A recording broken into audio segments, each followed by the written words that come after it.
प्रधानमंत्री ने कर्नाटक में श्री गुरु भैरवैक्य मंदिर का किया लोकार्पण। विकसित राष्ट्र के लिए जल संरक्षण, स्वच्छता, प्राकृतिक खेती, योग और समाज सेवा समेत 9 संकल्पों पर जोर। केंद्रीय मंत्री अन्नपूर्णा देवी ने कोडरमा में चाराडीह पंचायत भवन का किया उद्घाटन। बोली, 33% महिला आरक्षण से नीति निर्धारण में बढ़ेगी भागीदारी। रांची में आयुष्मान भारत डिजिटल मिशन की पहल पर कार्यशाला। राष्ट्रीय स्वास्थ्य प्राधिकरण ने स्वास्थ्य सेवाओं के सुदृढ़ीकरण पर दिया जोर। डिजिटल हेल्थ केयर विस्तार पर चर्चा। और सिमडेगा में 28 किलो गांजा के साथ 3 तस्कर पकड़ाए। कोडरमा में ऑनलाइन ठगी नेटवर्क का पर्दाफाश। 2 ठग गिरफ्तार। ड्रोन जांच में मासूम की हत्या से सनसनी।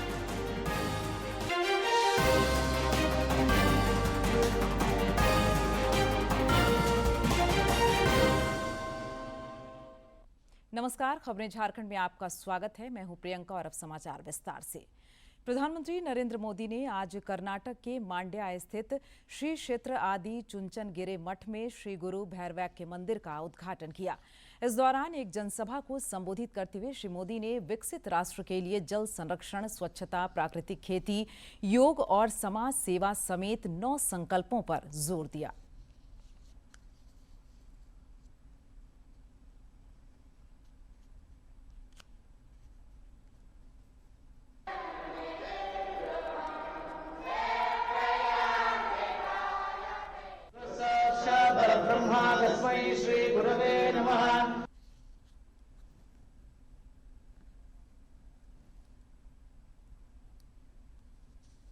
मेरा पहला आग्रह है कि हम सभी पानी बचाने और पानी के बेहतर प्रबंध का संकल्प लें।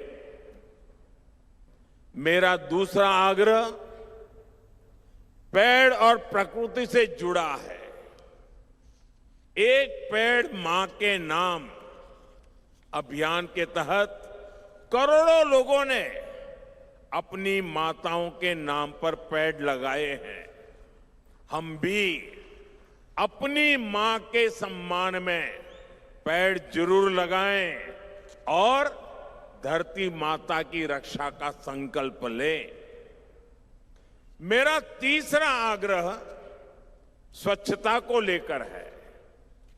धार्मिक स्थल हो, सार्वजनिक स्थान हो, गांव हो या शहर, हर जगह स्वच्छता बनाए रखना ये हम सबकी सामूहिक जिम्मेदारी है। ये हमारा कर्तव्य है। मेरा चौथा आग्रह स्वदेशी और आत्मनिर्भरता से जुड़ा है। हम भारतीय उत्पादों को अपनाएं, भारतीय मैन्युफैक्चरर्स और उद्योगों को मजबूत करें। वोकल फॉर लोकल के मंत्र को लेकर के जिए।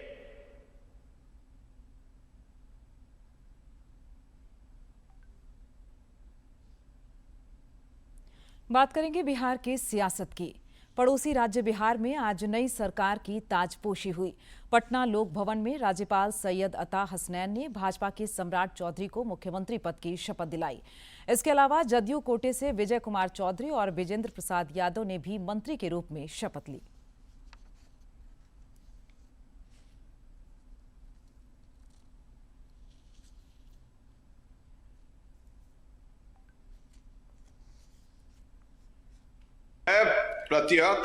मैं प्रत्यक्ष अथवा अप्रत्यक्ष रूप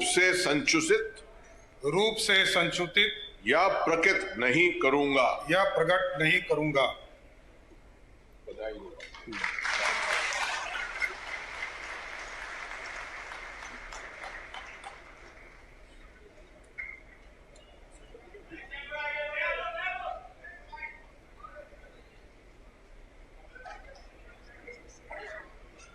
तो ये सीधी तस्वीरें आपको दिखा रहे हैं पटना से लोक भवन से की ये सीधी तस्वीरें, जहां पर अब मुख्यमंत्री पद के रूप में शपथ ले चुके हैं सम्राट चौधरी। और इसके साथ ही उन्हें शुभकामनाएं भी दी गई। राज्यपाल ने उन्हें शपथ दिलाई। पद एवं गोपनीयता की ये शपथ लेते हुए अब से कुछ देर पहले ही सम्राट चौधरी नजर आए और अब सम्राट चौधरी बिहार के नए मुख्यमंत्री बन चुके हैं और अब से कुछ उन्होंने लोक भवन में शपथ ग्रहण समारोह से ये सीधी तस्वीरें हम आपको दिखा रहे हैं। मैं विजय कुमार चौधरी ईश्वर की शपथ लेता हूं कि मैं विधि द्वारा स्थापित भारत के संविधान के प्रति सच्ची श्रद्धा और निष्ठा रखूंगा। मैं भारत की प्रभुता और अखंडता अक्षुण्ण रखूंगा। मैं बिहार राज्य के मंत्री के रूप में अपने कर्तव्यों का श्रद्धापूर्वक और शुद्ध अंतःकरण से निर्वहन करूंगा तथा मैं भय या पक्षपात, अनुराग या द्वेष के बिना सभी प्रकार के लोगों के प्रति संविधान एवं विधि के अनुसार न्याय करूंगा।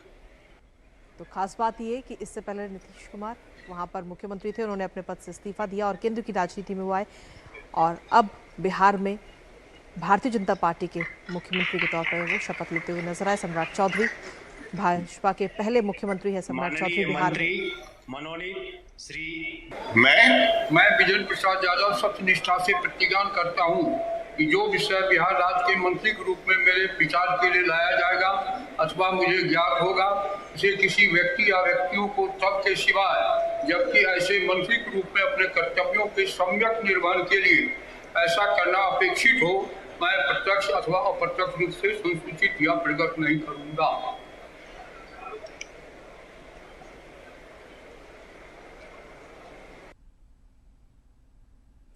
शपथ ग्रहण के बाद सम्राट चौधरी ने बिहार सचिवालय पहुंचकर मुख्यमंत्री का पदभार संभाला।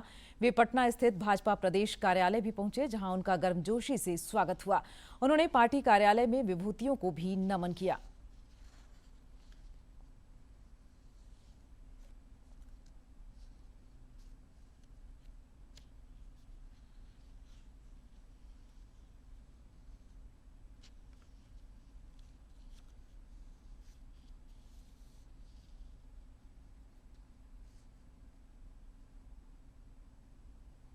इधर सम्राट चौधरी को बिहार का मुख्यमंत्री बनने पर बधाई देने वालों का तांता लगा हुआ है। झारखंड भाजपा के पूर्व प्रदेश अध्यक्ष दीपक प्रकाश ने भी उन्हें शुभकामनाएं दी हैं। पत्रकारों से बातचीत में उन्होंने भरोसा जताया कि प्रधानमंत्री नरेंद्र मोदी और सम्राट चौधरी के नेतृत्व में विकसित बिहार तथा विकसित भारत बनेगा।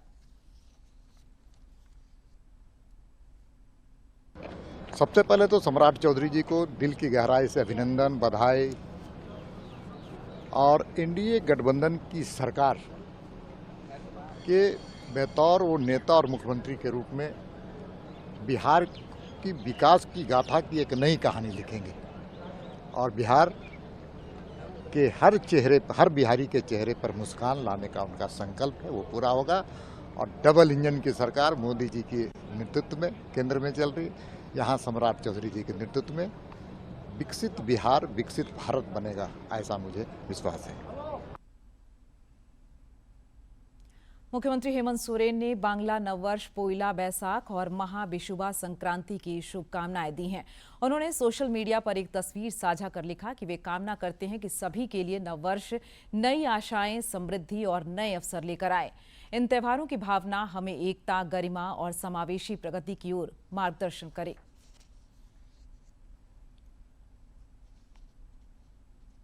केंद्रीय महिला एवं बाल विकास मंत्री अन्नपूर्णा देवी ने कोडरमा स्थित अपने गृह पंचायत चाराडीह के पंचायत भवन का उद्घाटन किया। इस मौके पर विधायक नीरा यादव समेत कई गणमान्य मौजूद रहे।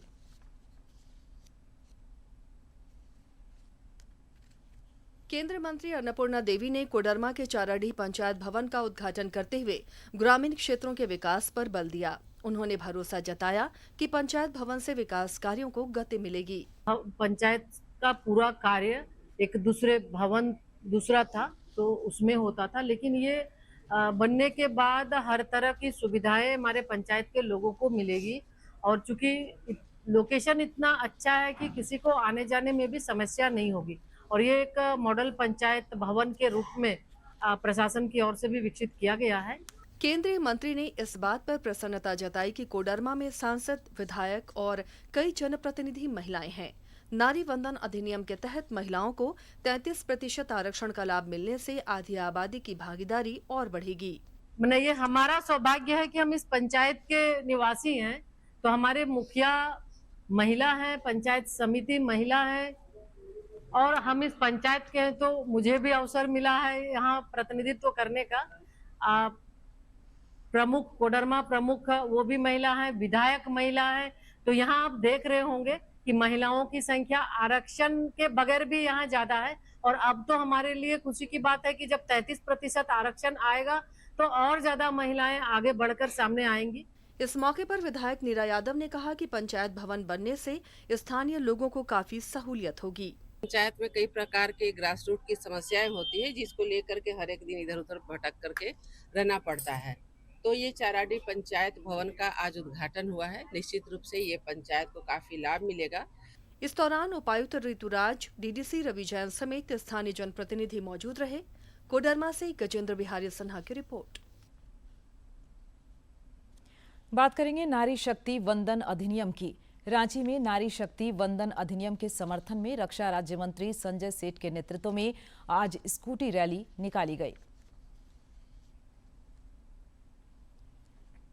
नारी शक्ति वंदन अधिनियम की दिशा में अगले 3 दिन देश के लिए महत्वपूर्ण साबित होने वाले हैं। केंद्र सरकार ने इस दिशा में पहल की है, जिससे आधी आबादी उत्साहित है। नारी शक्ति वंदन अधिनियम के समर्थन में रांची में रक्षा राज्य मंत्री संजय सेठ के नेतृत्व में आज स्कूटी रैली निकाली गई।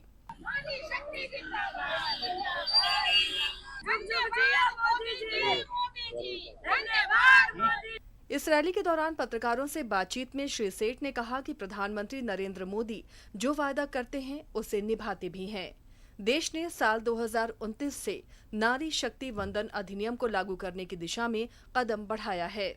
समय आ गया है, अब देश के सभी पॉलिटिकल पार्टी, सभी सांसद 3 दिन तक गंभीर चर्चा कर लोकसभा और राज्यसभा से पारित करेंगे और ये कानून का रूप ले लेगा। और फिर 2029 से लोकसभा विधानसभा के चुनाव में आधी आबादी को न्याय मिलेगा, उनको अधिकार मिलेगा। 100 में 33 महिलाएं सांसद विधायक बनेंगी। रैली में शामिल महिलाएं भी इस अधिनियम का पुरजोर समर्थन करती दिखीं। उन्होंने कहा कि इससे आधी आबादी को आगे बढ़ने का अवसर मिलेगा और निर्णय और नीति निर्धारण में उनकी भागीदारी बढ़ेगी। श्री नरेंद्र मोदी जी के द्वारा जो महिलाओं को 33% जो दिया गया है, उसके लिए हम लोग कल भी देखिए नारी बंधन का कार्यक्रम था, आज भी है और हम लोग स्कूटी रैली अभी आपको जेल मोड़ से लेके फिरायला चौक तक जा रहे हैं। बहुत बहुत धन्यवाद देते हैं मोदी जी का कि जिन्होंने इतना बड़ा और ऐतिहासिक फैसला लिया और इसको धरातल पर लाने का भी काम उन्होंने किया, तो हम लोग सब बहुत खुश हैं। रांची में आयोजित यह स्कूटी रैली जेल मोड़ से अल्बर्टेका चौक तक गई। इस दौरान महिलाओं के सम्मान, अधिकार और भागीदारी पर सबों ने जोर दिया। रांची से कर्मवीर की रिपोर्ट। राज्य भर में नारी शक्ति वंदन अधिनियम को लेकर सभी उत्सुक और उत्साहित हैं। रांची की महिलाओं और युवतियों का भी मानना है कि केंद्र सरकार की यह पहल नारी सशक्तिकरण की दिशा में मील का पत्थर साबित होगा। महिलाएं जो थी वो राजनीति हो या किसी भी क्षेत्र में हमेशा ही योगदान देते आ रही थी, लेकिन धीरे धीरे समय के साथ बदलते जब गए तो नारियों का थोड़ा जो अधिकार थे उनको दबाया गया धीरे धीरे। लेकिन अब अगर इस परिप्रेक्ष्य में कार्य हो रहा है और नारियां अगर हमारे संसद में या हमारे किसी भी चुनाव में आगे आ रही हैं, तो ये नारियों के हित के लिए बहुत अच्छी बात होगी, क्योंकि वो हर एक चीज़ को सोचते हुए नारियों का ही सिर्फ नहीं, वो पूरे समाज का हित देखती हैं। इसीलिए नारियों के लिए ये जो नियम है, अधिनियम जो लागू होने वाला है, ये हर परिप्रेक्ष्य में बहुत ही सहयोग होगा एक नए समाज को आगे करने के लिए। से ना महिलाओं के लिए बहुत अच्छा होगा, जैसे कि अगर बहुत सारे मेल्स के सामने हम लोग अपना बात अच्छे से रख नहीं पाते हैं, लेकिन अगर वहाँ पे फीमेल्स रहेंगी तो हम लोग अपना बात बोलने में हेसिटेट नहीं करेंगे, हम लोग अच्छे से अपना बात रख पाएंगे। और इस चीज़ से मतलब विमेंस भी चाहेंगे कि वो आगे बढ़े और मतलब अपना बात रख पाए। और इससे मतलब जैसे सबको एक डर के रहती हैं, अपना बात नहीं रख पाती हैं, उससे वो लोग को थोड़ा मतलब अंदर से कॉन्फिडेंस आएगा, जिससे कि वो अपना बात रख पाएंगे। तो ये चीज़ मतलब होने से वुमेन्स के लिए बहुत अच्छा रहेगा। Men and women are all equal, whether we rich or poor in front of law, but society में ये ऑलमोस्ट फॉलो नहीं किया जाता है। आज भी चलते फिरते हम देख सकते हैं आपने अगल बगल में कि बहुत जगह पे है जो महिलाओं को आज भी ऑपरेशन किया जाता है, उन्हें अंदर रखी जाती है। तो इन सब से उन्हें एक मौका मिलेगा कि वो आगे बढ़कर बाहर निकलकर अपनी आवाज़ें उठा सके, अपने लिए स्टैंड कर सके और अपनी जो भी प्रॉब्लम्स है उनके लिए सॉल्यूशन ढूंढ सके। केंद्र सरकार द्वारा लाए जा रहे नारी शक्ति वंदन अधिनियम ने देश की महिलाओं के बीच नई आशा और विश्वास का संचार किया है। गोड्डा जिले में भी इस ऐतिहासिक कदम को लेकर महिलाओं में अपार उत्साह देखा जा रहा है। महिलाओं ने महिला सशक्तिकरण की दिशा में प्रधानमंत्री के प्रयासों की सराहना की है। ये प्रधानमंत्री की विशेष इच्छा शक्ति जो उन्होंने आज इस बिल को अधिनियम में और अधिनियम से लेकर के जमीन पर उतारने के लिए 16, 17, 18 को वो पार्लियामेंट में इसका ला रहे हैं। आज हमारे नरेंद्र भाई मोदी जी ने इसे पारित किया और हमारी महिलाओं को, हमारी जितनी भी देश की महिलाओं का अधिकार दिलाने में हमारे नरेंद्र भाई मोदी जी का बहुत बहुत आभार और बहुत बहुत धन्यवाद देती हूँ कि आज हमें बहन सबको अधिकार मिला। उन्होंने हम लोगों को अपना अधिकार जो वर्षों से हम लोग वंचित थे और आज उनके द्वारा 33% महिला आरक्षण की बात आई और उन्होंने करके दिखाया।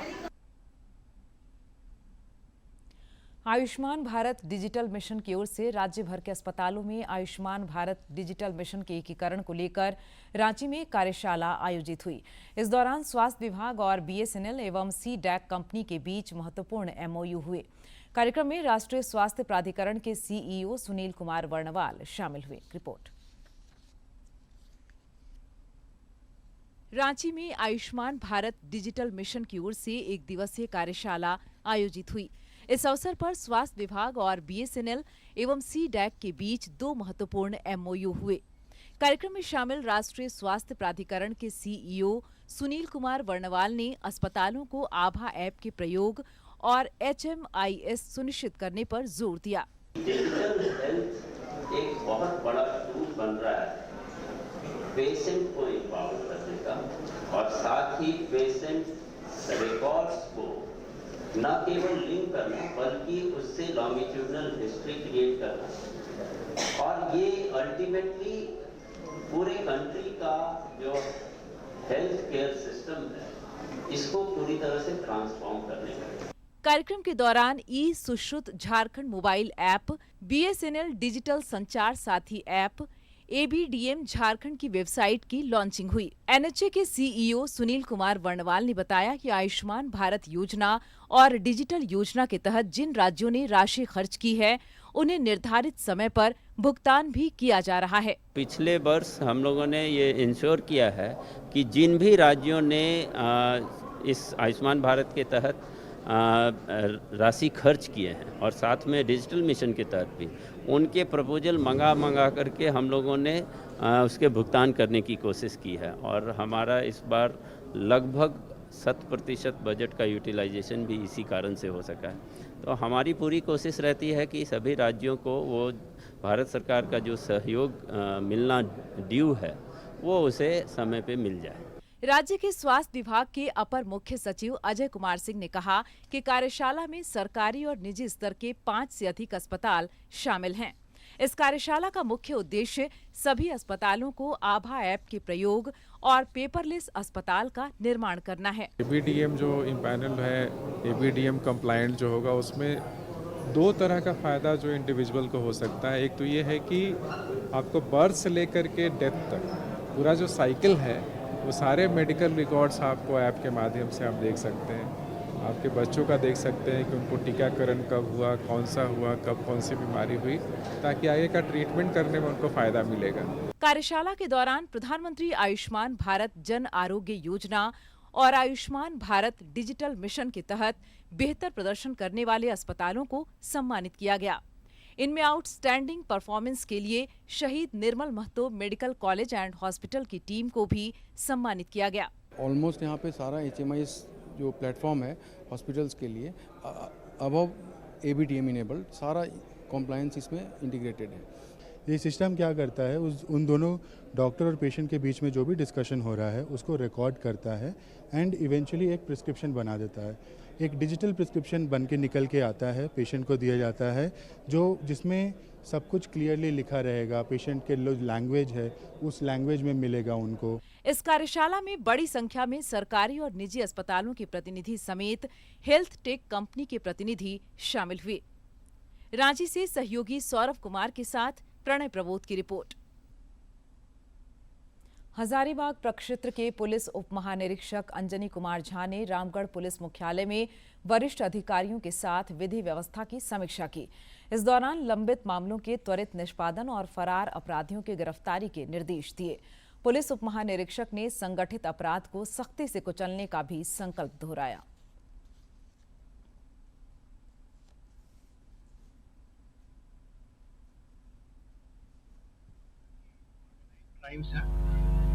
जो पिछले कुछ दिनों में कुछ घटनाएं घटित हुई है जिसको लेके FIR दर्ज किया गया है और कुछ लोगों की गिरफ्तारियां भी पिछले कुछ दिनों में हुई है। तो उन केसेस के इन्वेस्टिगेशन का क्या स्टेटस है और उसके अलावा ऑर्गेनाइज्ड क्राइम को किस तरीके से प्रिवेंट किया जाए उसको लेकर कई तैयारियां या कई काम किए जा रहे हैं। तो उसमें भी क्या किया जा रहा है और उसके अलावा भी क्या किया जा सकता है, इसको लेकर बेसिकली जिले के SP सहित बाकी पुलिस पदाधिकारियों के साथ मैंने बैठक किया।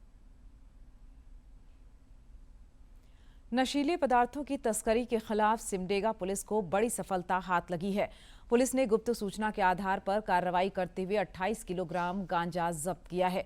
इस मामले में पुलिस ने एक महिला समेत 3 अंतर्राज्यीय तस्करों को गिरफ्तार किया है, जो ओडिशा से गांजे की खेप लेकर झारखंड के लोहरदगा जा रहे थे।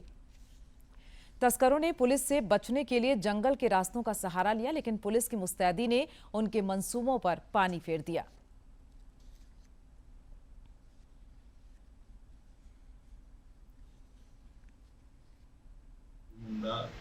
के पास एक कच्ची सड़क में पुलिस गाड़ी को देख के कार गाड़ी वापस कर मारने का प्रयास करने लगी, जिसे पुलिस वाहन के द्वारा पीछा कर उसको पकड़ लिया गया।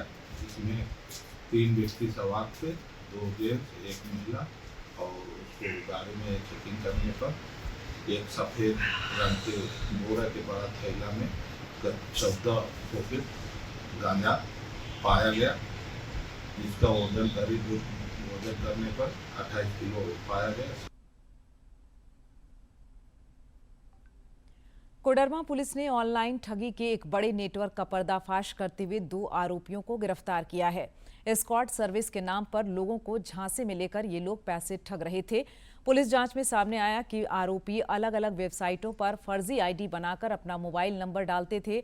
जब कोई व्यक्ति संपर्क करता तो उसे विभिन्न तरीकों से ठगा करते थे। कोडरमा जिले के घर बरियाबर गांव में एक 7 वर्षीय मासूम बच्चे की निर्मम हत्या से इलाके में सनसनी फैल गई। आक्रोशित ग्रामीणों ने पुलिस की कार्यशैली पर सवाल उठाए हैं। इधर पुलिस मामले में छानबीन कर रही है। मां और फूफा को भी पूछताछ के लिए पुलिस ने हिरासत में लिया है।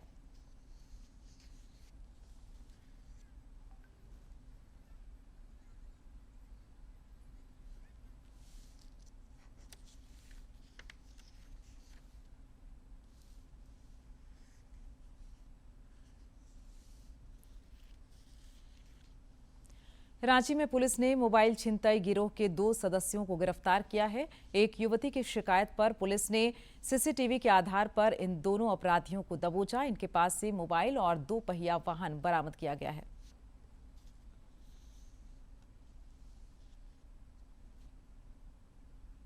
देश में पेट्रोलियम पदार्थों और LPG सिलेंडरों की आपूर्ति सामान्य है। LPG के टैंकर भी देश में पहुंच रहे हैं। केंद्र सरकार की कूटनीतिक पहल पर LPG से भरा एक और जहाज जगविक्रम कांडला पोर्ट पहुंचा है, जिसमें 20,400 मीट्रिक टन LPG लदा है।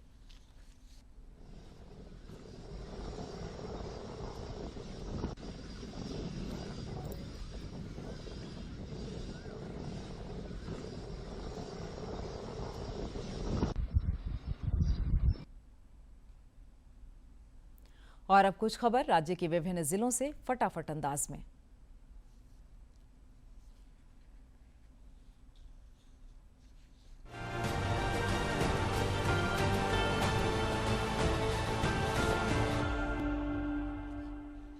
लोहरदगा में पंचायत कर गोइठ कार्यक्रम का 30वां संस्करण आयोजित हुआ। इस दौरान वीडियो कॉन्फ्रेंसिंग के माध्यम से सभी मुखियाओं से सीधा संवाद स्थापित किया गया, जिसमें पंचायत स्तर की समस्याओं, विकास कार्यों और योजनाओं की समीक्षा पर चर्चा की गई। धनबाद में युवाओं के लिए निशुल्क कौशल प्रशिक्षण और रोजगार का अवसर शुरू हुआ है। यह पहल झारखंड सरकार और pan IIT alumni reach for India foundation के सहयोग से चलाई जा रही है, जिसमें 45 से 90 दिनों के प्रशिक्षण के साथ रहने और खाने की सुविधा भी दी जाएगी। धनबाद के बिरसा मुंडा स्पोर्ट्स कॉम्प्लेक्स में होमगार्ड बहाली के 7वें दिन गोविंदपुर प्रखंड के अभ्यर्थियों ने शारीरिक दक्षता परीक्षा में उत्साहपूर्वक भाग लिया। CCTV और वीडियो रिकॉर्डिंग से पारदर्शिता सुनिश्चित की गई। वहीं मेडिकल टीम और पेयजल की भी व्यवस्था रही। देवघर के मधुपुर प्रखंड सभागार में संचालित योजनाओं और विकास कार्यों की समीक्षा बैठक हुई। इस दौरान कार्यों की गहन समीक्षा कर अधिकारियों को निर्देश दिया गया कि जनता की समस्याओं का त्वरित और प्रभावी समाधान सुनिश्चित किया जाए। दुमका में Jharkhand state livelihood promotion society की समीक्षा बैठक में कटहल और बांस आधारित उत्पाद, टेराकोटा और डोकरा आर्ट के प्रोत्साहन, टोटो योजना से आजीविका सृजन और दीदी की दुकान और सिलाई केंद्रों के विस्तार को लेकर आवश्यक निर्देश दिए गए। गुमला में उपायुक्त प्रेरणा दीक्षित के निर्देश पर राहडी अंचल में आपन जमीन आपन अधिकार शिविर शुरू किया जा रहा है। इसका उद्देश्य अंचल समस्याओं का त्वरित निवारण और भूमि अभिलेखों का डिजिटलीकरण है। 15-16 अप्रैल को शिविर आयोजित होगा। जामताड़ा में पेयजल समस्या निवारण पखवाड़ा के तहत जिले के विभिन्न प्रखंडों की पंचायतों उदलबनी, लाधना, रूपडी, पोस्ता, बुधुडी, श्रीपुर, तेजचुरिया, बिराजपुर, नवाडीह, खमारबाद, बनूडी, मुड़ाबेड़िया और गायपाथर में संयुक्त जांच टीम द्वारा पेयजल स्रोतों का निरीक्षण किया गया।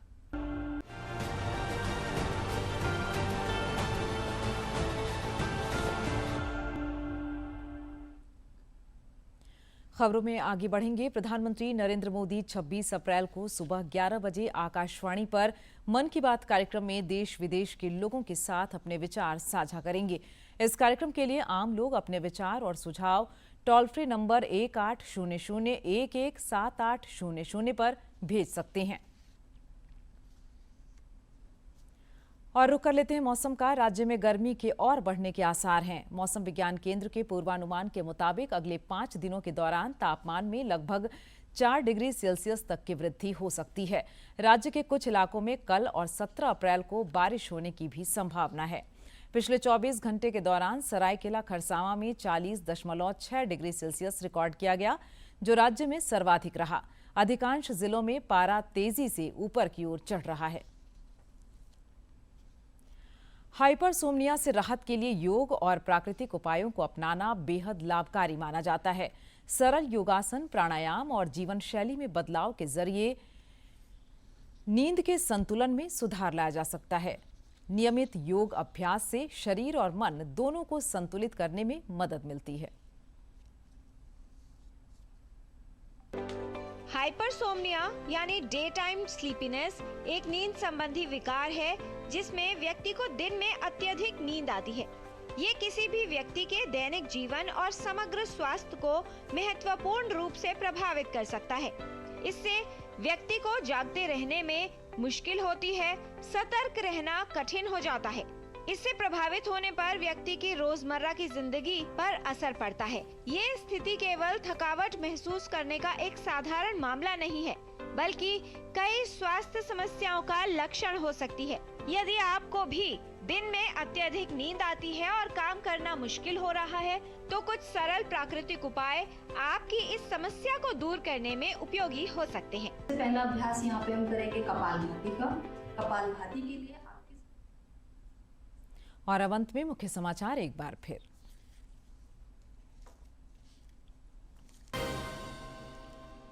प्रधानमंत्री ने कर्नाटक में श्री गुरु भैरवैक्य मंदिर का किया लोकार्पण। विकसित राष्ट्र के लिए जल संरक्षण, स्वच्छता, प्राकृतिक खेती, योग और समाज सेवा समेत 9 संकल्पों पर जोर।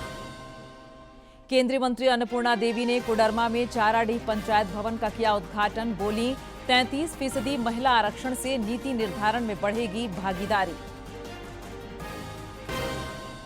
रांची में आयुष्मान भारत डिजिटल मिशन की पहल पर कार्यशाला। राष्ट्रीय स्वास्थ्य प्राधिकरण ने स्वास्थ्य सेवाओं के सुदृढ़ीकरण पर दिया बल। डिजिटल हेल्थ केयर विस्तार पर चर्चा। और सिमडेगा में 28 किलो गांजा के साथ 3 तस्कर पकड़ाए। कोडरमा में ऑनलाइन ठगी नेटवर्क का पर्दाफाश, 2 ठग गिरफ्तार। डोमचांच में मासूम की हत्या से सनसनी।